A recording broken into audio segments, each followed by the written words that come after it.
ఏంటే నలుగురు నెంటేసుకొస్తే ఇప్పుడు నేను బెదిరిపోవాలా? మీరేంట్రా, మీకు పెళ్ళిలేం లేవా? ఇక్కడ కొడుతున్నారు. ఏ ఈ నలుగురిని చూసేసరికి భయం వేసిందా? నిన్నటిదాకా పైన ఉన్నావు, ఇప్పుడు కిందకు వచ్చావు. కంగారు పడుకో, నిన్నెక్కడి దాకా తీసుకెళ్ళాలి అక్కడ దాకా తీసుకెళ్ళే వదులుతాం. ఎవరెవరిని ఎక్కడికి తీసుకెళ్తారో చూద్దాం. ఓహో, పెద్ద మనిషి. ఎరా నా కొడక, నువ్వే నారీలా నెగదోసింది? నా అప్పెక్కర్రా. వారం గడువులోగా నా అప్పు తీర్చకపోతే అప్పుడు చెప్తాను నీ సంగతి. ఏండోయ్, అప్పు కట్టలేకపోతే అనుకున్నట్టుగానే నా బ్యాండ్ షాప్ తీసేసుకోండి. కానీ ఒక విషయం, ఎవరిని ఎగదొచ్చినా రారు, కడుపు మండితే వస్తారు. ఎలాండే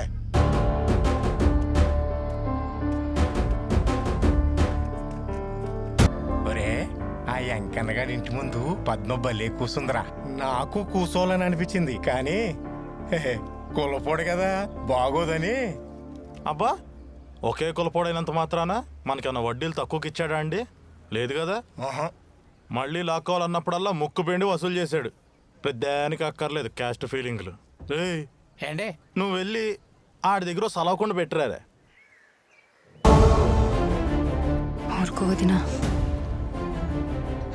అమ్మా, అక్రమ సంబంధం అంటే ఏంటి? రేచిను,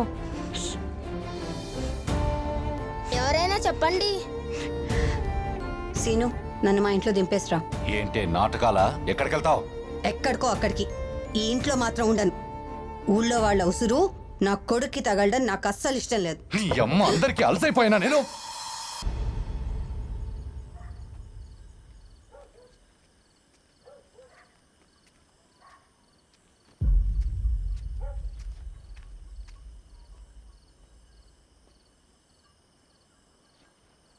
నేను నీతో మాట్లాడొచ్చా?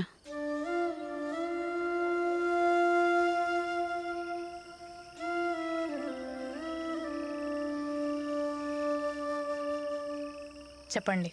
పద్మ, రోడ్డు మీదకి వెళ్తేనే న్యాయం జరుగుతుందంటే ఇంట్లో ఎంతమంది ఆడవాళ్ళు ఉంటారు చెప్పు? ఏం చెప్పాలనుకుంటున్నారో సూటిగా చెప్పండి. ఆయన గురించి పూర్తిగా తెలిసిన మనిషిగా చెప్తున్నాను. ఆయన ఒక మెట్టు దిగి క్షమాపణ చెప్పే వ్యక్తి అయితే కాదు. ఒక అమ్మాయి పెద్ద మనిషి అయిన తర్వాత తల్లి కూడా బట్టలు లేకుండా చూడదు. అలాంటిది మీ ఆయన నన్ను అలా చూశాడు. న్యాయం కోసమని పోలీస్ స్టేషన్కి వెళ్తే అదేమైనా పెద్ద తప్ప అన్నట్టు మాట్లాడుతున్నారంతా. అయినా మేమేం తప్పు చేశామండి? మీకన్నా తక్కువగా పుట్టడమా? కులం అంతస్తు అనే తేడా లేకుండా ఊర్లో అందరినీ మర్యాదగా కూర్చోబెట్టి ముస్తాబు చేసి పంపిస్తారు మా నాన్న. అలాంటిది మా నాన్న బయటికి వెళ్తే కూర్చోడానికి కుర్చీ కూడా వేయరు. మన ఊర్లో మీ ప్రస్తావన వస్తే ఝాన్సీ గారు, వెంకట్ గారు అని మాట్లాడుకుంటాం. అదే మా పేరు చివరన ఆ 2 అక్షరాలు చేర్చుకోవడానికి మేమెంత కష్టపడాలో మీకు అర్థం కాదు. ఆ గౌరవం నేను సంపాదించుకున్నాననే లోపే మీ ఆయన వచ్చి లాగేసుకున్నారు. నేను ఇక్కడ కూర్చునేది ఎవరో నా మీద సానుభూతి చూపించాలని కాదు ఝాన్సీ గారు. నా ఆత్మాభిమానం కోసం, న్యాయం కోసం. అవి 2 దొరికేంత వరకు నేను ఇక్కడ నుండి వెళ్ళనండి. వెళ్ళను. ఒక భార్యగా నేనేమనుకున్నా, సాటి ఆడదానిగా నువ్వే నెగ్గాలని కోరుకుంటున్నాను. సరే, భోజనం చీర తీసుకొచ్చాను, తీసుకో. లేదండి, మీ ఆయన చేసింది తప్పు అని ఇలా చాటుగా కాకుండా బయటకు వచ్చి మీరు ఒప్పుకున్న రోజున అదే మీరు నాకు ఇచ్చే పెద్ద బహుమతి. ఇవేం వద్దండి.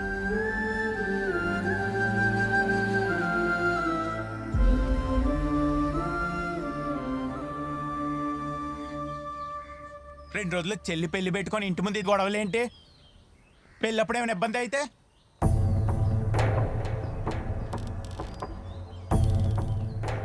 ఆ ఎస్ఐకి ఫోన్ చేసి కనకయ్య వాళ్ళని పోలీస్ స్టేషన్కి రమ్మని కబురెట్టావు. రా కనకయ్య, కూర్చో.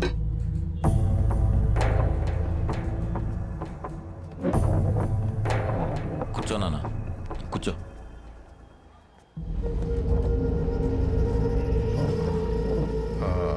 కనకయ్య, ఇలా గొడవ చేసుకుంటూ పోతే మీ రెండైపులా నష్టమే కదా. పైగా అవతల వాళ్ళు చెల్లి పెళ్ళి అంటున్నారు. ఇంతకు దేని గురించి పిలిచారో అది చెప్పండి. అది సూటిగా అడుగుతున్నా. మీకేం కావాలో చెప్పండి. డబ్బు అయితే ఆ విధంగానే పరిష్కరించుకుందాం. నువ్వెందుకు నసుకుతున్నావు? ఏం కావాలి, ఎంత కావాలి అడగమని చెప్పు, పడేస్తాం. డబ్బులు ఎవరికి కావాలి? అమ్ముడు పోయే వాళ్ళు బయట చాలా మంది ఉంటారు, వెళ్ళి వాళ్ళని కొనుక్కోమనండి, మమ్మల్ని కాదు. డబ్బుందని మదమా? అన్ని పనులు అందరూ చేసి పెడతంటే తెలియట్లేదు మీకు. ఏదో రోజు ఆవిడ బొచ్చాడు కొరుక్కునే రోజు వస్తుంది, అప్పుడు తెలిసిద్ది మనిషి విలువ, పని విలువ. ఇప్పుడు మీకేం కావాలంటారు? క్షమాపణ చెప్పించమంటారా? నీకు చెప్పానంటే నేను క్షమాపణ చెప్తానని. ఆడు చెప్పినా నాకొద్దు. అమ్మాయి మీద చెయ్యేసిన ప్రతి ఓడు క్షమాపణతో పోతుందనుకుంటే రోడ్డు మీద ప్రతి ఎదవా చెయ్యేస్తాడు. అరే దిగొచ్చారు కదా నలుసా, ఏం తప్పు చేశారని అరెస్ట్ చేయమంటావమ్మా? తప్పేం చేశాడా? సరే, ఇప్పుడు నేను కూడా ఆడు బట్టలు తీస్తాను, మొండి మనతో రోడ్డు మీద తిరగమని చెప్పండి. ఆ పరిష్కారం అయితే మాకు సరే. కొడక ఏం మాట్లాడుతున్నావురా? సైలెంట్ గా కూర్చుంటే చేతగన్నాను అనుకుంటావా? మాట అంటేనే కోపం వచ్చింది కదండి, మరి మాకు అందుకే వచ్చింది.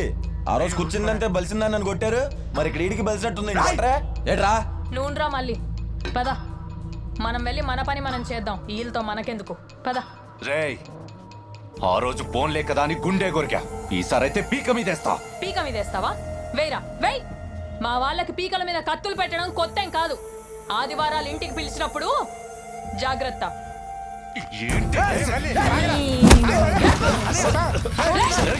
రేయ్, రేయ్, ఈసారి కాల్తో సమాధానం చెప్పా, ఇంకోసారి చెయ్యేస్తే కత్తితో సమాధానం చెప్తా. మీ చెల్లి పెళ్లికి మేము అడ్డురాం, నిన్ను మాత్రం వదలను. పద నాన్న, పద మళ్ళీ.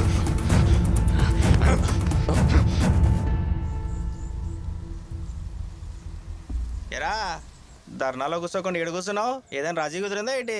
రాజీనా? వాళ్ళ చెల్లి పిల్లని మేము నిన్న ధర్నా ఆపాం అంతే, తర్వాత ఆడుకుంటది. సంజయ్, అప్పుడు ఎవరో అమ్మాయి అంటే ఇష్టం అన్నావు, చెప్పావా? చెప్దాం అనుకున్నాను రా, కానీ పాప అమ్మాయి పరిస్థితి ఏం బాగాలేదు. పరిస్థితి బాగాలేదని వదిలేస్తావా? ఎందుకు వదిలేస్తాను రా, అన్నీ సర్దుకున్నాక చెప్పేస్తా. నువ్వు చెప్తే సర్దుకుంటాయేమో. స్కూల్ గోడ మీద చేరేసింది మా అక్క చూసిందా లేదా నాకు తెలియదు, కానీ ఆ బొమ్మ వేసింది నువ్వే అని నాకు తెలుసు. చెప్పాల్సిన రోజు వస్తే హెల్ప్ చేయమని అడిగావుగా, పర్లేదు చెప్పు, నేను అన్నాగా.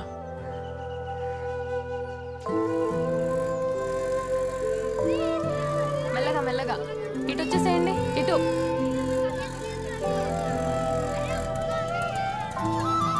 ఇటు రండమ్మా. స్కూల్గా పద్మా? అవును.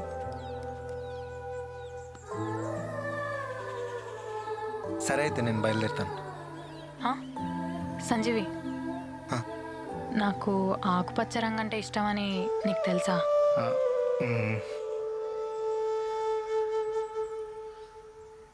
బయటికి వెళ్దామా సంజీవి? ఎటైనా ప్రశాంతంగా ఉండే ప్లేస్కి తీసుకెళ్తావా? ఒక్క అరగంట టైం అయిపోద్ది, నేను రెడీ వచ్చేస్తాను. కంగారేం లేదు, నాకు ఎలాగో స్కూల్ ఉంది కదా, ఆదివారం వెళ్దాం. సరే. ఇటు.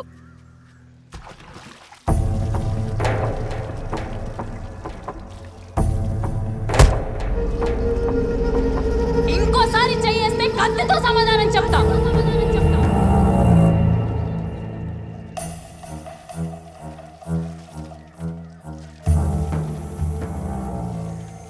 పెళ్లి పనులని పురమాయించానండి, ఒక్కడు తప్ప. అదేనండి, బ్యాండ్ మేళం వాళ్ళని పురమాయించాలి, అది పక్కూరు నుంచి పిలిపించమంటారండి? పక్కూరు నుంచి ఏమవుతావు? నా కాళ్ళే కావాలి. ఆయ్, ఏంటి మత్తుండే మాట్లాడుతున్నావా? గట్లేనట్టుగా ఆనా కొడుకులు చెప్పడం ఏంటి? 4 డబ్బులు పడేస్తే ఆడు బాబు లాంటి వాళ్ళు వస్తారు. ఏమవుతావు? నా కాళ్ళే కావాలి. ఛీ, దీని అమ్మ. అందుకే అప్పు కట్టాల్సిన నా కొడుకులు లుంగి లెగ్గట్టుకొని వస్తున్నారు. ఎలాంటి పనులు చేసే గుండ్ల మీద తన్నించుకునే దాకా వచ్చావు. ఊర్లో అందరూ అది నేను గుండ్ల మీద తన్నింది అనట్లేదు, అది నీకు.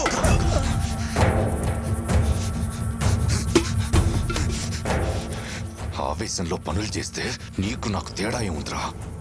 ఇక నుండి నేను చేస్తాను, నువ్వు చూస్తూ ఉండవు. నా కాళ్ళే కావాలి.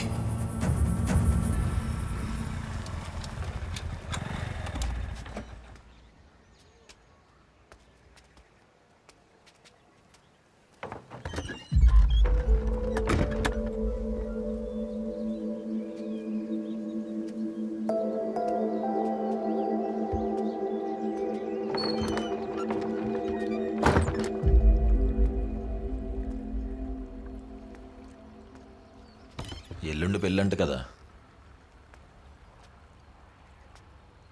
పిలవటానికి వచ్చావా? మళ్ళీ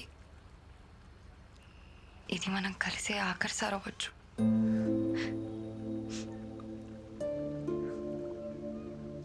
ఇప్పుడు కూడా ఇలా కోపంగానే ఉంటావా?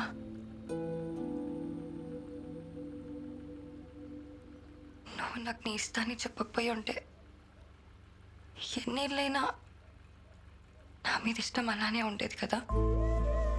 ఇవన్నీ ఉండేవే కాదు. ఇప్పుడు విడిపోయి బాధపడాల్సిన పరిస్థితి వచ్చేది కాదు. ఇప్పుడు కూడా ఇక్కడ వరకు వచ్చానంటే రేపు నాకు పెళ్ళి ఊరికి వస్తే నువ్వు నన్ను ఎప్పుడులానే ప్రేమగా చూడాలి. చూస్తావు కదా, ఎవరు ఎలా పోయినా సరే మనం ఇలానే ఉందామనే అంత ధైర్యం కూడా లేదు నాకు. మన ప్రేమ నీ ప్రాణం మీదకి తీయకూడదు మళ్ళీ.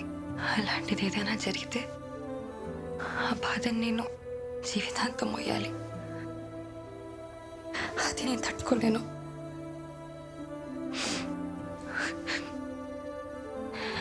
అందుకే ఆ సంబంధం కూడా ఒప్పేసుకున్నాను. ఇష్టం లేకపోయినా తను ఎలాంటి వాడైనా సరే భరిస్తాను.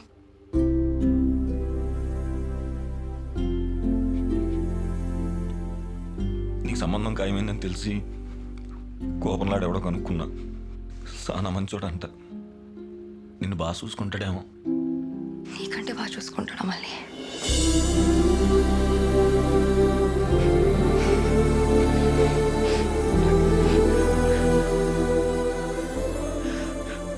నీ టైం అవుతున్నట్టుంది, వెళ్ళు. మళ్ళీ 10 నిమిషాలు లేట్ అయితే పెళ్ళేం ఆగిపోదు. మళ్ళీ ప్లీజ్.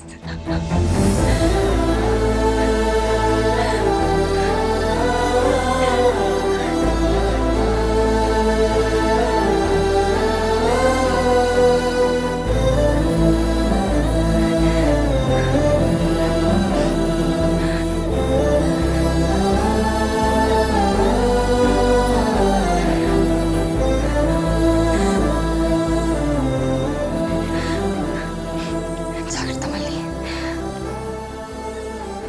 నువ్వు ఊర్లోకి ఎప్పుడు వచ్చినా చూస్తా. కోపంతో కాదు, ఎప్పట్లానే ఇష్టంతోనే. ఆఖరిసారి కలుసుకున్నా నన్ను ఏడి తిని ఏడు మొహమే గుర్తుంటుంది. కాస్త నవ్వేసిల్లు.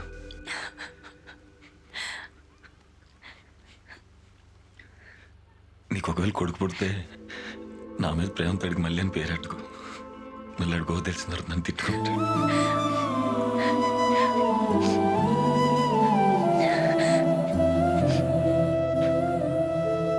ఉండు, బయట ఎవరైనా ఉన్నారని చూసొస్తా. వెళ్దు కానీ. పర్లేదు, చూడండి. ఈసారైనా ఊర్లో పుకార్లు కాకుండా నిజాలు మాట్లాడుకుంటారు.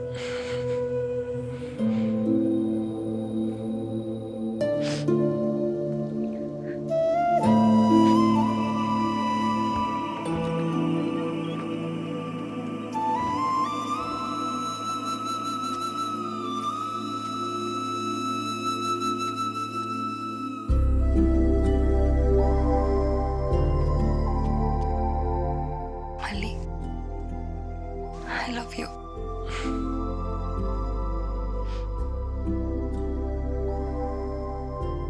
ఎప్పుడు చెప్తుంటావుగా, నా కోసం ఆఖరిసారి చెప్పవా?